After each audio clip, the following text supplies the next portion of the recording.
我是文燕家保姆的女儿，无论是我父母还是文燕的母亲，都曾告诫过我，不管是在家中还是在学校，都要伺候好文家这个少爷，任何事上都要向文燕唯命是从，绝不能对他有非分之想。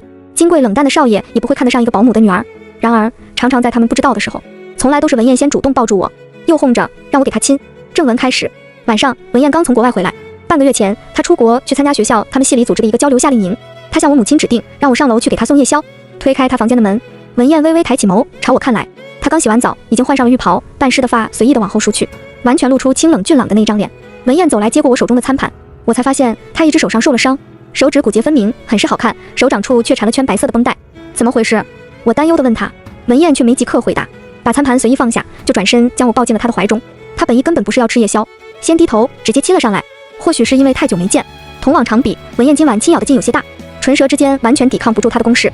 我只能先轻咬了下她的舌，暂时缓了下对方的动作，轻喘着就贴着那薄唇，柔声提醒她：“你轻一点，等会儿我还要见我妈。”到最后我仍有些无力，手指扶住身后的桌沿才支撑住，文燕才放开我。她将我抱坐上身后的那张高脚桌，轻身过来，修长的手指亲自解开我上衣领口的2颗扣子，把一根项链给我戴在了脖子上。对方的手指碰到我的肌肤是微凉的触觉，这一条项链也是。我垂下眼眸去看，项链中间嵌了一对星月，上面镶缀着钻石。我清楚这是他从国外给我带回来的礼物。文燕吻我的脸庞，轻唤出我的名字：星星，喜欢吗？我点头，当然会对他说喜欢，但也更关心他的手。文燕这才告诉我到底是怎么受的伤。在国外最后2天，看起来性子清淡的他，在我面前却愿意展露温情的一面，低声地道：“太想你了。”以至于遇到一个背影很像你的女生，他差点被车碰到。我都误以为会是你，更生怕是你，把他拉开时手才不小心擦伤。我并未在文燕房间里逗留太久，到楼下时我母亲就在等着。好在文燕只亲了我，没做其他，看不出亲密过的痕迹。他有事和我说，恰巧就与文燕手上伤势有关。少爷回来后，太太问他手上怎么受的伤，他也不愿多说，就找人查了，竟是因为个女孩和你们是一个学校。我母亲已经有女生大致的资料交给我，道：“石星，文太太让我叮嘱你，以后在学校时对他们之间多留意一下。”文燕平时连对人际都不需要关心维持，文少爷身边却也根本不缺恭维，以他为重心围绕的众人，没谁能让他主动。在文太太眼里，这个女孩看起来像头一个，她身边也几乎很少会出现女生。我是一个，但无论是文太太还是我母亲，却都对我很是放心。也许是因为我曾在他们面前起誓保证过，绝不会主动招惹文燕，我也向来在他们面前听话。他们现在或许根本不会料到的是，真正和文燕有关系的人是向来最听话的我。文燕帮助过的女孩叫宋诗楠，是她金融系直系的大一学妹。她外公就是学院教授，还没入学的暑假就先报名参加体验了一次夏令营。开学第1天，宋诗楠就再次遇到了在国外及时拉了她一把的学长。是下午去礼堂参加开学典礼的路上，迎面遇到5、6个男女，他们似乎是朝校门口的方向去，个个不差，衣着打扮鲜亮。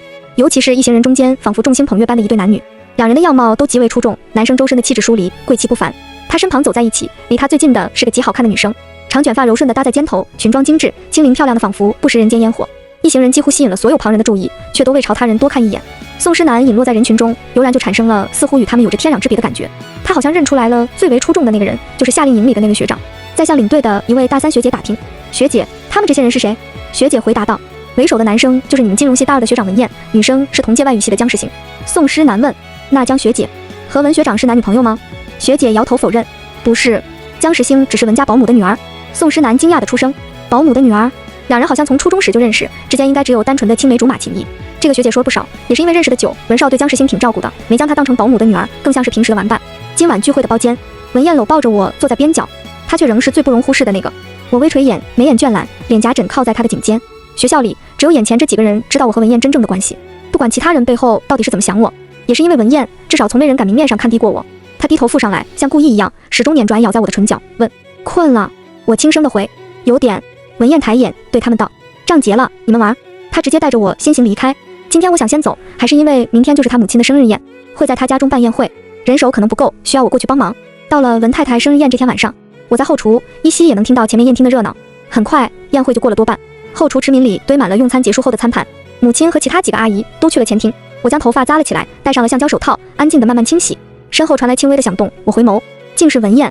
她穿着雪白的衬衣，袖口别有精致的袖扣，领子和袖口极其整洁。黑色的西装裤笔挺熨贴，礼服外套轻搭在她的臂弯。今晚文燕似乎喝了酒，眸子里多了丝慵懒，头顶的灯光缓缓倾泻在她的身上，使她下颌线优越分明的那张英俊脸庞更显得高洁金贵，是最尊贵的少爷，仿佛是误入到这个与他格格不入的地方。文燕望着我，轻启薄唇：“别做了，去叫下人收拾。”我轻声地提醒她：“我如果不做，你口中等会儿要做的下人就是我母亲。”她抬指轻按了一下额，清醒了过来，抬起长腿走了进来，缓缓反锁上后厨的房门。我有些不解：“你想做什么？”文燕将臂弯的外套就随意放于一旁椅子上，他摘下星空宝石款的袖扣，将袖口挽了起来，用微凉的指尖轻轻抹去我脸颊上的一点污脏，道：“那我来帮你。”文燕出身优良，有着滴水不漏的涵养，即使不会表现出来，但骨子里似乎也残存着天生待人的凉薄和高傲，却愿意选择与我在一起，踏足到这样逼仄的地方，说出的那一句话，都让我产生连我也觉得难以置信的分割感。不要，我怎么会让文燕碰？不只是因为她的身份，你手上的伤还没好。文燕充耳不闻，难得在我面前拿起一回她少爷的姿态。今晚你听我的。事后是到深夜，我没有睡，而是悄悄去了楼上她的房间，穿着轻巧裁到膝的睡裙，为了方便，跪坐在她的床榻边上。深色的床品映衬得我露出的双腿白皙鲜美，与同坐在床上的文燕在一起，小心翼翼捧起她那只受伤的手，仔细认真地重新给她消毒包扎。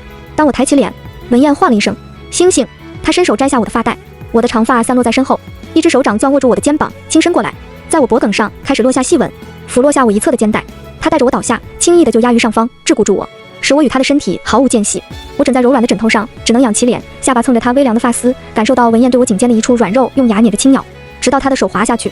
我微微眯起眼，恍恍惚惚地想到的是第一次私底下文燕让我亲自给她戴上戒指，银白色的素圈。我缓缓套进她的无名指上，男生的指尖也泛着冷，手指的骨节冷白又干净，那真的是一只很适合戴戒指的手啊。她的手指也很长，我克制着呼吸，胸口轻轻绵绵的起伏，最终阻止。燕哥，在这里不行的。文燕的房间每天都有人及时过来清扫，我如果任由了她，肯定会被发现痕迹，但我们之间已有半个多月没有过。今夜文燕好像忍耐不住，当她深夜抱着我下楼，万籁俱寂，就在这偌大的别墅里。我合眼，听着她轻缓踏在台阶上的脚步声，每一步都能使我心跳加速。一旦出现一个人，就能将我这位保姆的女儿与文家少爷之间的秘密公之于众。好在文燕还是将我抱到了我房里，在地下的一层，她家中佣人才会踏足的地方，一间房连她那里一间洗手间都比不上，但她似乎就心甘情愿与我沦落在这里。最干净清淡的人，沾上最世俗的尘，从没有体会过第一次在这里。不止文燕，连我在咬住唇不使自己出声时，都泛出一种隐蔽眩晕又荒唐的刺激感。醒来时，文燕还睡在我身旁，丝被指搭在腰际，上身赤裸，胸前有明显我指甲在她身上用力留下来的痕。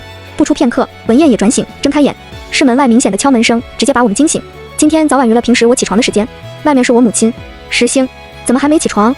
我从床上起身，拿薄被遮在胸前，伸手去轻捂文燕的嘴巴，摇头示意她不可以弄出动静，才从衣柜里拿出长袖长裤换上，出去关上门去见我母亲，告诉她起晚的原因。昨天忙完有点累。母亲打量我片刻，问脖子上是怎么回事？文燕昨晚在我脖子上弄的，还是留下了一小块淤红的咬痕。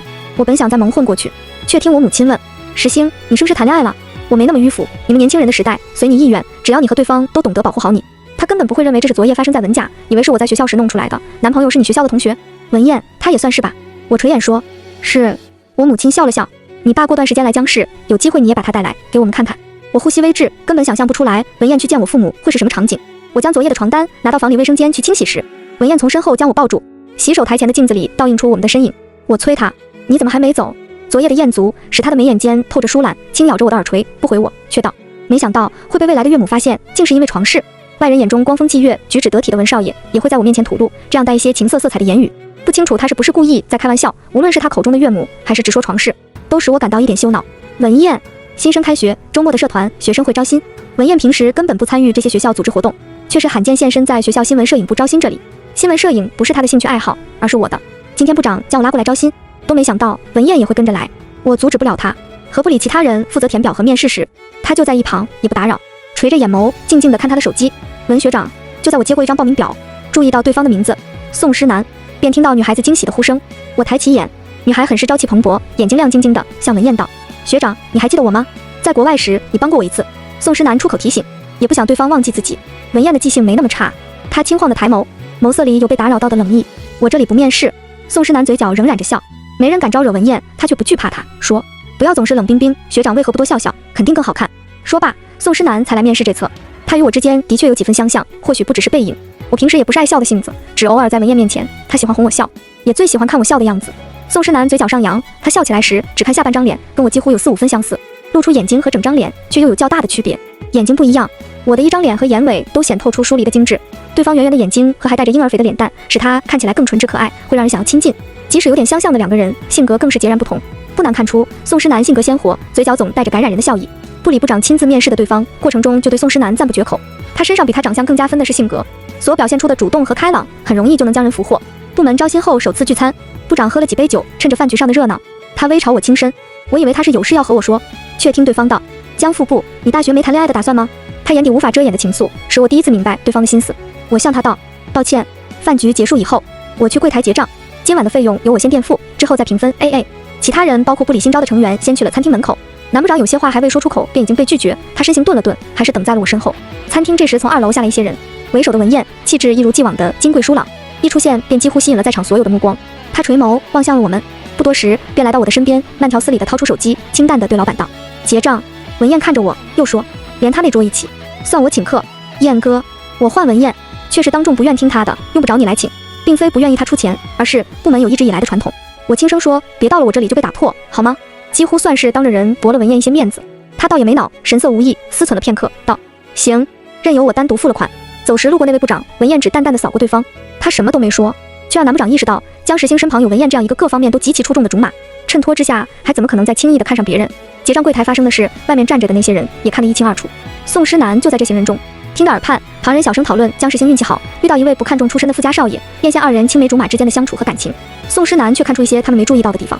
都说江时兴和文燕是保姆的女儿和身份高高在上的少爷，明明该是前者要事事遵从后者，宋诗楠怎么觉得却是文燕在听江时兴的话。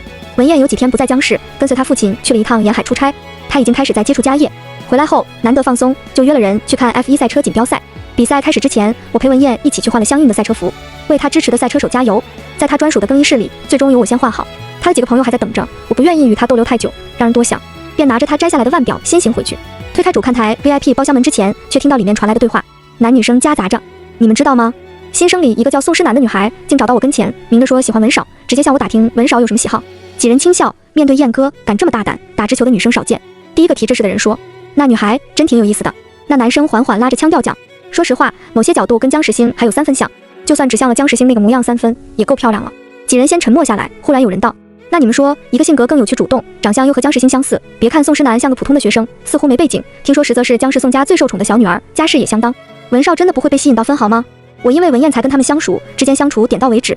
几个人追捧文燕，连对我也客气，能有这种私底下的调侃，是他们也始终认为我和文燕根本就不会有结果。怎么不进去？文燕身上穿着与我同色的白色赛车服，身形更显俊挺修长，慵懒朝我走来，里面的声音戛然而止。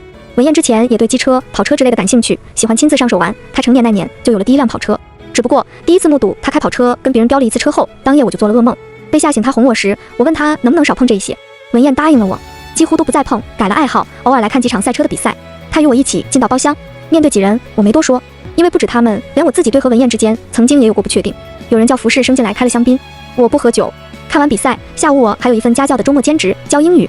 文燕向服侍生要了2杯柠檬水，一杯加冰，另一杯常温。她从背后搂住我，在看台上看比赛。文燕也没喝酒，在我耳畔说，晚会我送你过去。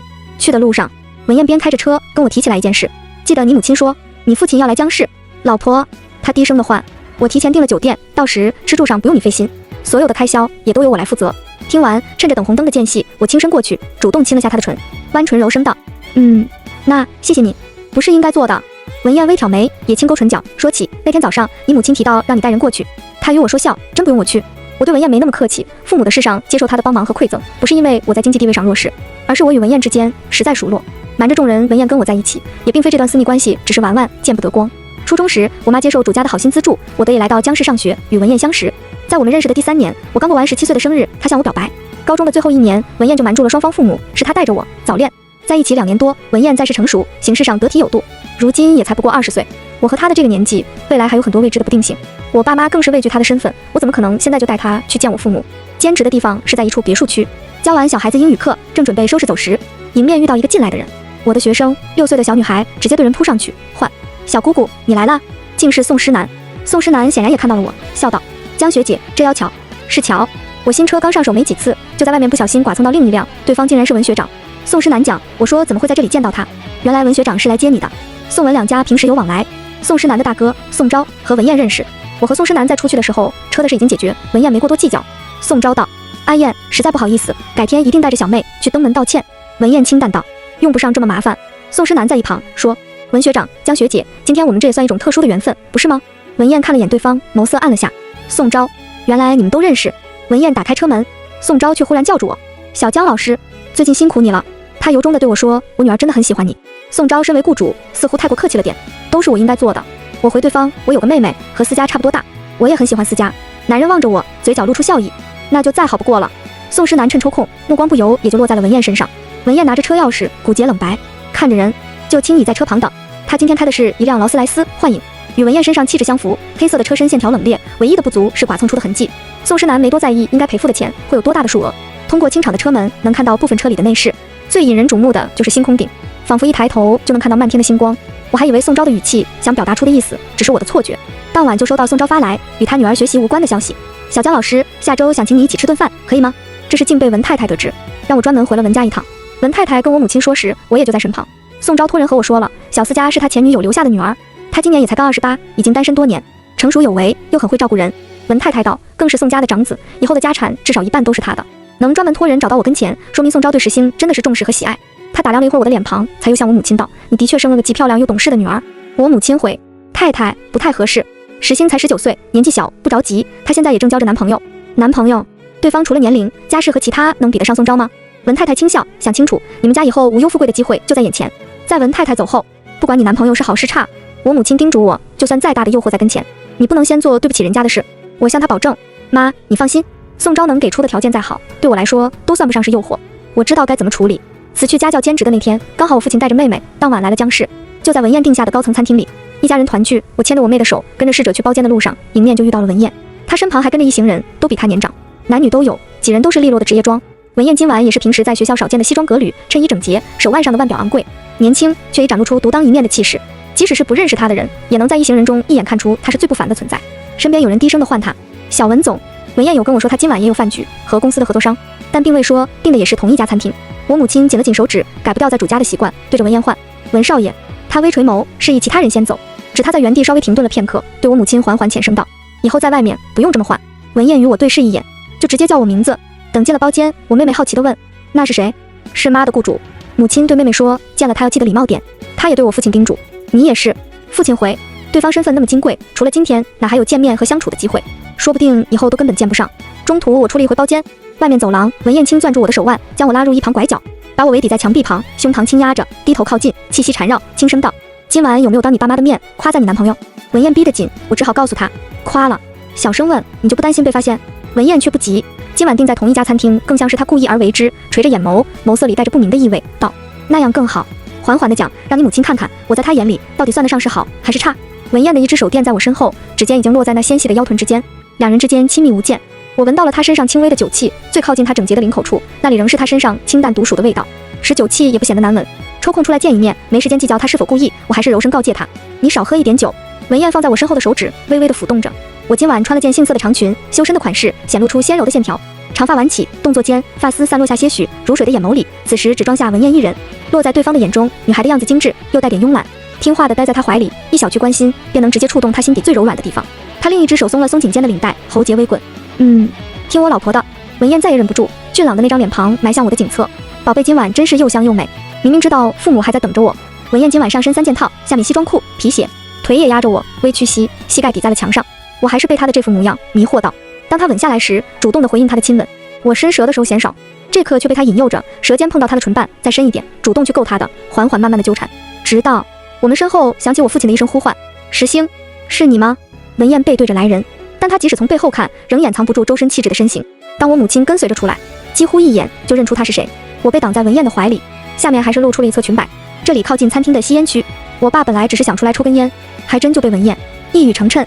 面对他们难以置信的目光，我知道藏不住了。我父母先回了包间，将文燕带过去见他们之前，文燕，我唤她，抬手重新给她整理领带，边对她道：“我爸在饭桌上吃饭不会有那么多规矩，他喜欢随意着来，与他身在的家庭有关，除非我们2个人在一起吃饭，正式一些的场合，文燕都会重视餐桌礼仪。我妈改不掉平时的习惯，但你待会儿要是见到他们，就不能再让我妈低着头来讨好你。”我问她：“你能主动一些吗？”文燕仅在平常生活上就和我父母有太多截然不同的习性，就在我还在担心他们会相处不来时，文燕却是忽然轻笑了一声。她轻勾唇角，明晃晃地望着我说：“我真觉得我挺厉害，在我老婆才19岁时就要跟着见父母了。我父亲上一刻还觉得这辈子都不会再有机会遇上的人。”此时文燕放下那边的应酬，坐在我们本来吃饭的包间。我父亲看起来还是有些紧张。文燕主动地给双方倒上酒，敬向我爸妈、叔叔。文燕也唤我母亲、阿姨。你们好。文燕率先开口，即使都清楚她是谁，她还是重新自我介绍道：“我就是星星的男朋友文燕。”我母亲这会儿的话一直不多，直到我父亲跟文燕找话说，问起你和石星交往多久了？文燕有问必答，回答得很清楚，2年0 4个月。听到她这才抬了抬眼，只有我妹妹8岁的小孩子看不出太多，她比我父母要高兴，兴奋地唤文燕姐夫。她弯了弯唇，将手腕上的劳力士摘下来，拿给她当玩意，去换糖吃。我妹妹问真能换吗？我母亲急忙夺回来，要还给他。文燕太贵重了，他能换的不是糖，几乎是能在江市换一套房子。他能对个孩子这么大的手笔，显然是实在被取悦到了。给就给了，总要送份见面礼，当个保值的玩意，以后他想要拿去做什么都可以。直到最后，我母亲才终于对文燕问了出来：文少爷，我就想确认你和石星之间，是不是他主动招惹攀附的你？妈，他不是误会，而是担忧。文燕很快否认，不是，是我在他年纪还小时就等不及，哄了他跟我在一起。我刚满17岁，过完生日当天，除了告白，也是文燕第一次亲了我，要了彼此的初吻。18岁成年，他怕我害怕，觉得还是太早了一点，才又等了1年。直到4个月前，他没再继续忍下去，领我试了第一次。我们的世上，我的生日几乎都成了文燕要踩的时间点。他的确是一刻都等不及。文燕向我母亲保证，就算有天被我家里知道，我依然会是同样的说辞。文燕最后去结账，又提前叫车送他们回酒店。临走前，我妹妹轻扯了扯他的衣角，弄皱了他的衣服，他并不介意，伸出手摸了摸小孩子的脸蛋。文燕并不是一个很好相处的人，常会给人过于淡漠的感觉，平常也不见他多喜欢小孩子，在他身上也能找到一些有钱少爷的做派。今晚能做到如此，无非就是出自内心最简单不过的爱屋及乌。一家团聚，本来我也要跟着一行回酒店，看着他一人独自等在我们身后，我还是对我父母道：妈，文燕今晚喝了不少酒，我不太放心，我跟她回去。在学校附近，文燕很早就买下了一套房子，我给她煮了一汤醒酒。她洗完澡换下衣服，穿了件白色的毛衣，就倚在厨房中岛台那里等。我回头就看到她的模样清俊又温和。文燕轻勾起唇角道：原来这就是有人牵挂的滋味。今天已经很晚，文燕还是想做，正是最年轻气盛的时候。想想她开婚也不过才几个月，但家里已经没安全套，计生用品现在反倒成了用的最快的东西。她不太想忍，便拿了手机下楼去买。有几个男女，江大的学生去酒吧玩太晚，过了学校的门禁时间，只能到其中一人平时租住的地方留宿。深夜在小区迎面遇上文燕时，几人原本还不敢相信，江大最出名的文少，穿着薄毛衣，夜里也能看出那张面庞还是一如既往的清俊出众。但文燕单手还拎了个黑色的垃圾袋，看样子像出门下楼不忘把家里的垃圾拿下来丢了。即使丝毫不影响她的俊逸，但文燕这副居家沾染生活气息的模样，也实在与她平常在校的形象不符。最有钱的少爷那样金贵的手指也会用来收拾垃圾。几人都认识文燕，擦肩而过，文燕却是对他们连多余的一眼都没看。她丢完垃圾就去楼下的自动贩卖机前，身形慵懒地站在那里购买里面的商品，拿手机付了款。不久，贩卖机里掉出来的除了一盒葡萄味的轻乳牛奶，还掉出2小盒东西。她拿起来时极好辨认是什么。学校这几个人昨夜在校外碰到文燕后，原本已经走远了，又不约而同的去而复返，没想到就撞破了他们学校文少的秘密。文燕是有女人的，可能还已经同居，只是不知道到底是谁，没敢大肆传播，但私底下还是悄悄传了起来。宋诗楠听说时，他愣了一下。新闻摄影部每周的固定例会上，他都有些走神，直到例会结束后，部里副部长单独留下了他，是江石星。新闻摄影部收到一封匿名信，揭秘艺术系一个大4学姐抑郁退学有内幕，真实原因和她的男性导师有关。今天的例会上，只有宋诗楠完全支持在校园报和部里公众号上曝光出来。他不怕什么，但其他人和部长都有顾虑。我把宋诗楠留下，直接问他：我愿意和你做一期报道，署名不属新闻摄影部，而是只属我们2个人的名字，一起做吗？这不是把匿名信件张贴出来那么简单，起码要查证真伪，要有真实的证据，至少也需要一段时间。宋诗楠意料之中的答应下来。今晚我就和他在部里办公室加班。我给文燕发了消息，告诉了他要晚点回去，但没具体说是有什么事，让他在公司忙完后不用再来学校接我。当文燕还是回了一趟学校，自然地推开办公室的门进来时，没想到还有另一个人在。宋诗楠自从喜欢上文燕，想过他要是谈了恋爱，私底下对待自己的女朋友时，会不会是另一副与人前不同的模样。他想象过，今天听说他身旁可能有女人后，原来也许有人已经看过了他的另一副样子。可文燕身边除了江石星，也没发现过其他异性。2人是众所周知的青梅竹马，都说他们之间只有单纯的情谊，说他们长了2张让异性说不出拒绝的脸，如果会被对方吸引，根本早就忍不住在一起了。文燕推开门欲要进来，他垂眸看了看里面的2个人，又出去。没一会儿，有人专门过来送了2杯温热的咖啡，是文燕点的外送。宋诗楠对文燕喜欢虽然不是追得很大肆，但也不是遮遮掩掩，文燕不可能感受不到。2杯热饮，他竟也点了1杯给他。知道他也许有女人的传闻后，宋诗楠握着咖啡，却生不出多余的想法。他甚至察觉到了文燕进来的当即又出去，那就是直截了当的自绝避嫌。给他也点上咖啡，更像是没把他当做他的追求者，而是今晚同和江石星加班的部下。的确被宋诗楠猜对了，文燕不会做出让江石星不体面的事，是他尊重与江石星合作的伙伴。我和宋诗楠决定要分2路进行，他留校联系和访问还在校内退学的女生过去的室友和朋友，我去女生的老家亲自去找了一趟对方。退学根本不是女生的本意，却不敢再来上学，当时被率先颠倒黑白，他父母觉得他丢人，好在他还留下了证据。路上长途来回要5个小时，是文燕开的车，他陪我去的这一趟。我和宋诗楠用足够多的证据，最终编辑整理出一个长篇真相报道，预计发布的前夕，当在电脑上编辑下最后一个字，时间已经很晚。深夜，我和宋诗楠隔着办公桌，主动向他击了一个掌。宋诗楠之前一直以为对方或许因为文燕会对他不喜，实则对方从没把个人情感掺杂到工作当中过。宋诗楠问我：江学姐，那个老师有背景，我不会怕是因为我天生就是不怕的性子，但我也明白，我性格的养成是有家人在背后为我保驾护航。那你呢？是因为背后有文学长吗？我如实的回答他，文燕是我一部分的底气，还有一部分是我未来的理想职业，他则是需要我要有更多的正义和原则。宋诗楠对我笑了笑，我哥说他喜欢你时，当时我还觉得他都是当爸的人了，怎么好意思开口？现在倒想为他说2句好话。他除了年纪大，有个孩子外，其他方面都非常不错。有人说我跟你有点像，你放心，他也没有恋妹癖，直男，在他眼里完全看不出来。但我还是个小孩子，对你却仿佛是他人生第一次见像你这么漂亮的异性。你也是我见过最漂亮的女生。由衷之言，专心做事时更美。宋诗楠半开玩笑般地道。江学姐，我哥没那么简单放弃，你真不再考虑下我哥，也给我个机会做我嫂子吗？我向他摇头。宋诗楠晚上有家里的司机来接，本来已经下楼鬼使神差的，他又停下了离开的脚步。文燕除了第一天来了办公室，剩下的时间里没再出现过。宋诗楠一直以来觉得文燕和他江学姐之间，看他们几次相处，总有一种让人说不清的违和感。二人的身份上，少爷和保姆的女儿都说一定是后者处于下风。宋诗楠知道，这次文燕亲自开车陪着人去了外地一趟。如果文燕想以她的能力是能让事情变得更简单，少费许多周折，也不用亲自搭上她的精力在其中，但她从头至尾却不是在帮着做，而是她在陪着在做。就在这一刻，宋诗楠忽然就想明白了，那种违和感到底是什么？他们根本不是地位悬殊、女方卑微的相处关系，更像调换了彼此的角色，像守护的骑士和他的公主。宋诗楠踌躇，像有什么在等待他验证一样，终于还是抬脚重新上楼。等到文燕来接我，看他出现在办公室，我已经困倦到用手托着腮，下一秒就能睡着。他来我身前，我坐在椅子上，没起身，闭着眼睛朝他轻轻努了努嘴，说：好累。这是只有向最亲密的人才会展示示弱的一面。文燕站着，用手指先挠了2下我的下巴，又用手掌托住我半边脸颊。我枕着他温暖的手心，假寐了几秒钟，他直接拿起我的包和外套，回家睡。我睁开眸，就好好坐着，任他给我披上外套。困，却仍是不眨眼地望着文燕。他微微蹲下轻身，一颗扣一颗扣地帮我将外套扣好。谁又能想象得到，在二人中是文燕这位少爷在向对方屈膝弯腰。宋诗楠的姑母与文太太关系很好，一天连带宋诗楠一起，姑侄都被文太太邀请到家中去喝下午茶。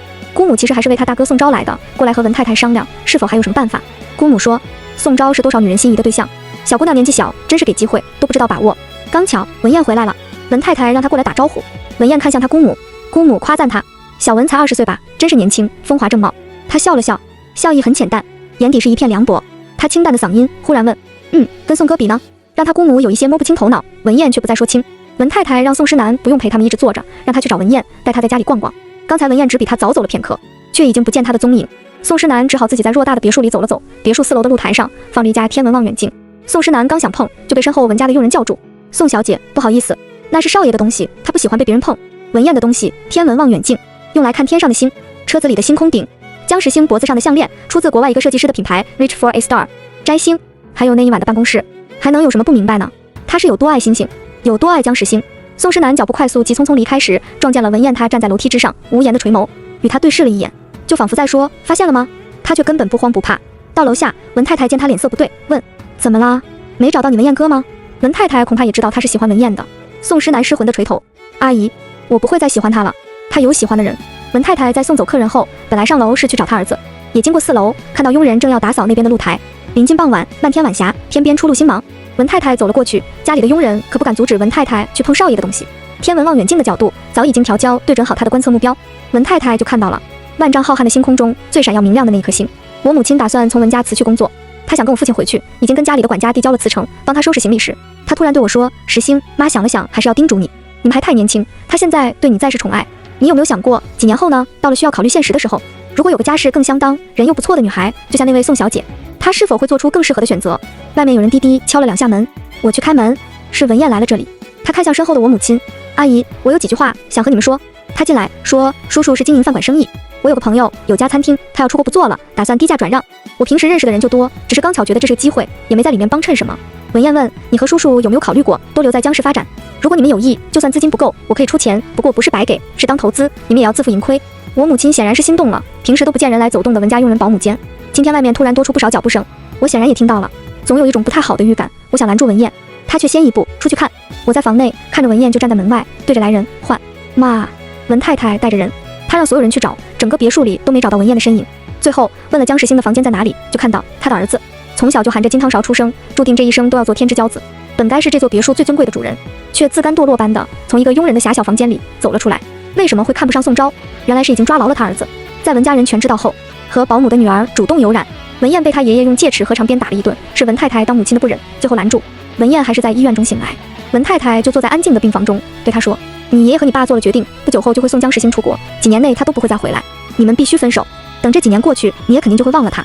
文燕刚醒来，对他母亲缓缓地开口，我第一次见她，是我那时正在叛逆期，你将一个很漂亮的小女孩带到了我面前，她听话学习又好，你让她来管我。其实她那时候很害怕我，哪里敢管？所以我跟她说的第一句话是别怕，我让你管。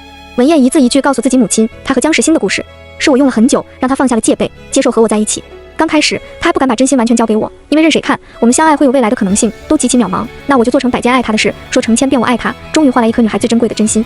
无论还会经历什么，也是我让她都不能放开和我牵着的手。妈，文燕低声的呼唤。自从她成年后，文太太就再也没看到过她儿子的脆弱，变得冷淡了一些，也变得成熟了太多。怎么一下子就变成了肩膀宽阔的大人？原来是有了要守护的女孩。妈，一声又一声，赐她幼时，一有事还会到母亲身旁来寻求她的呵护，这是她无声的恳求。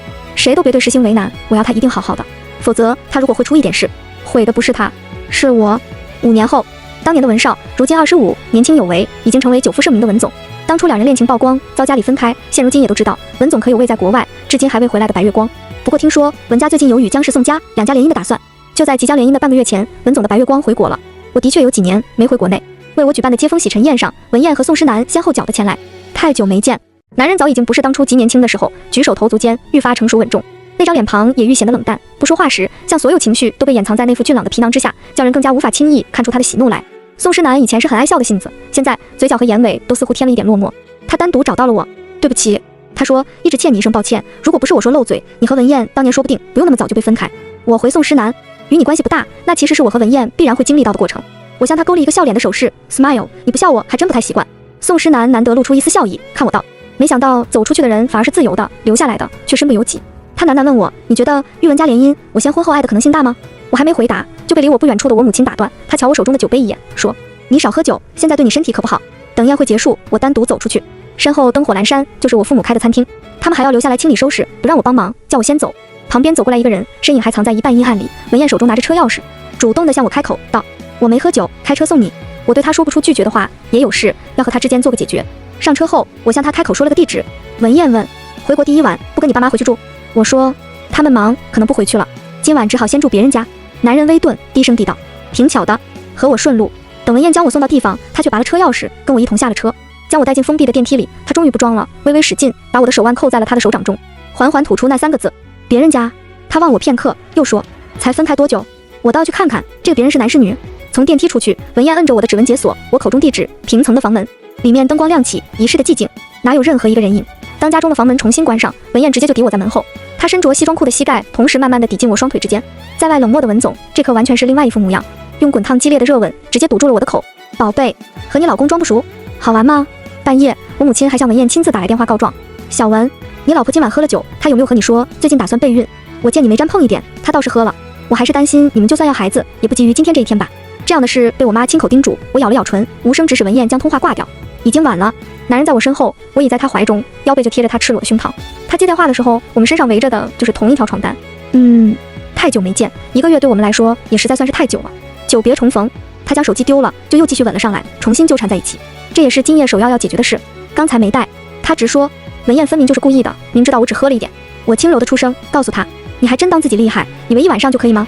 当一整夜的荒唐过去，天亮的时刻，交叠在一起双手，无名指上的戒指熠熠生辉。文燕在我耳畔低声的呢喃，老婆，祝我们第7周年快乐。文宋两家的确是要联姻，不过不是文燕，现在还真没人能做得了她的主，是她堂叔家的儿子和宋诗南。不过宋诗南也许还能做出另一种选择。我不仅是文燕的白月光，也是众所周知文总当年宁愿挨一顿打也要娶来的老婆。在我出国的第3天，文燕就带着半身的伤，周身疲惫，等在我在国外租住的公寓门前。见面后，我们什么都没向对方解释，她不用说为什么要让她家里得知，我也不需要告诉她我为什么还是会选择出国，她只轻轻地告诉我，我真的很爱很爱你。我向她回答，我知道。文燕脱了衣服，我给她上药时，她倒像是个没事人，还能轻笑出声，说打这一顿挺值得，一劳永逸，不用再藏着掖着。她勾着我的手指，似乎是怕我将她家里人的话当真，半开玩笑般，平时清俊斯文的人也能讲出这些话。你燕哥的初恋、初吻，甚至初夜都给你了。所以呢，他这是找我要负责。星星，我只能接受异地分开，不接受分手。我垂眸答应他。不管未来还会如何，即使所有人都不看好，我还是选择相信他，相信我自己。我总不能只让文燕单方面的在我们这段关系中努力，国外更方便。我精修语言，辅修了国际关系和新闻学专业，毕业后如愿以偿出入外交领域，甚至在上年他家里无法再做他的主，我和他领了证后，我仍旧是派遣到驻外的使馆，现如今才刚刚调遣回国。当随员的最后1年，身处战乱的地区，也遇到过最恐怕害怕的事情。恢复通信后，第一通接通的电话竟是文太太的。她说，你要平安。她后面补充，不只为了文燕，我并非为了消除与他身份家世上的隔阂，并非为得到他家里人的认可。文燕说过，我只是他的选择，他家里的任何看法我都不需要去在意。我有理想，首先是为了我自己，其次文燕拿余生来向他家里人赌，我总要证明他的选择没有错。后面文燕几乎也是第一时间给我打来电话，得知在遇到危险的关头时，增援派遣的其中一位军人还是将防弹衣托给了我。给了你？他松下一口气的同时重复询问。燕哥，我告诉他，你能不能不要什么醋都吃，在我从事我热爱的工作，更深一步清楚他所在的意义是我最重要的爱人。在通话中也正传来他温和的声音，一如既往。好，我明白了，等你荣光归来，你问我为什么顽固而专一，因为你一出场，他人都显得不过如此。全文完。